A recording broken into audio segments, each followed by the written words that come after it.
राहुल गांधी को पता ही नहीं चलता, 2 दिन के बाद पूछोगे कुछ और बोलता हुआ नजर आएगा, 3 दिन के बाद पूछोगे कुछ और बोलता हुआ नजर आएगा। मिलेगी। वो कह रहे हैं कि कमरे में 80-80 कैसे वोटर रह सकते हो, जब जो धरातल पर देखा तो एक भी नहीं मिला।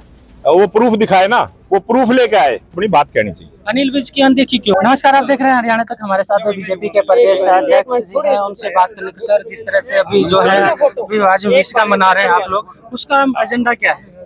इस 15 अगस्त पर अभी हमारे आज सोनीपत में भी पत्रकारों की एक तिरंगा यात्रा है, उसमें भी मेरा जाने का प्रोग्राम है। और आज ये विभाजन विभीषिका जो गोहाना जिला की रही है, हमने उन सभी बुजुर्गों को सम्मानित करने का काम किया है जो उस विभाजन के समय पाकिस्तान से उजड़कर हिंदुस्तान में आके। गांधी ने जिस तरह सवाल उठाए हैं वोटर लिस्ट को लेकर, बीजेपी चोरी कर रही है उसकी।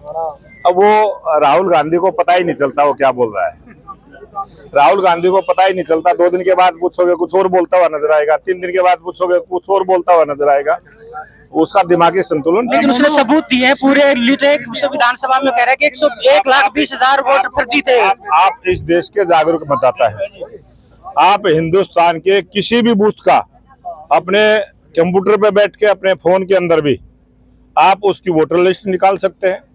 मैं आपके चैनल के माध्यम से राहुल गांधी को कहना चाहता हूं, इस प्रकार की जो झूठ बोलने का काम किया है, कई बार सर्वोच्च न्यायालय ने भी उसको फटकार लगाने का काम किया है। और अब की बार जब चुनाव होंगे, इस देश की जनता ऐसी फटकार लगाएगी, कांग्रेस ढूंढने से भी नहीं मिलेगी। वो कह रहे हैं कि कमरे में 80-80 कैसे वोटर रह सकते हो, जब जो धरातल पर देखा तो एक भी नहीं मिला। वो प्रूफ दिखाए ना, वो प्रूफ लेके आए। वो बयानबाजी करते हैं, मीडिया में बयानबाजी करते हैं, प्रूफ के साथ इलेक्शन कमीशन को अपनी बात कहनी चाहिए। अनिल विज की अनदेखी क्यों हो रही है?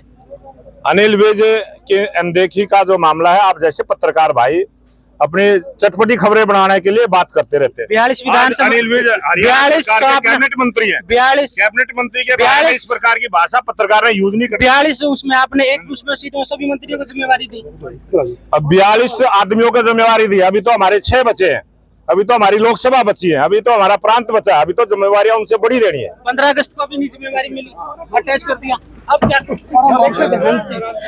ये थे अब प्रदेश के जो मोहन बड़ोली जी, जिनका कहना था कि जिस तरह से राहुल गांधी को लेकर हमने सवाल किया तो उन्होंने कहा कि राहुल गांधी के पास सबूत नहीं है, वो और बातें करते हैं। साथ में अनिल विज की जो अनदेखी की बात हमने की तो उन्होंने कहा कि वो हमारे मंत्री हैं, लेकिन जिस तरह से वो विधानसभा बहारी हुई, जो 42 सीटें उनको प्रभारी नहीं बनाया गया। अब 15 अगस्त को स्वतंत्रता दिवस है, उनको जो है तिरंगा फहराने की जो है बिल्कुल उस लिस्ट में शामिल नहीं किया। तमाम ऐसे सवाल थे जिसको लेकर मोहन बड़ोली ने कोई साफ जवाब नहीं दिया। हरियाणा तक के लिए रोहतक से मैं सुरेंद्र सिंह।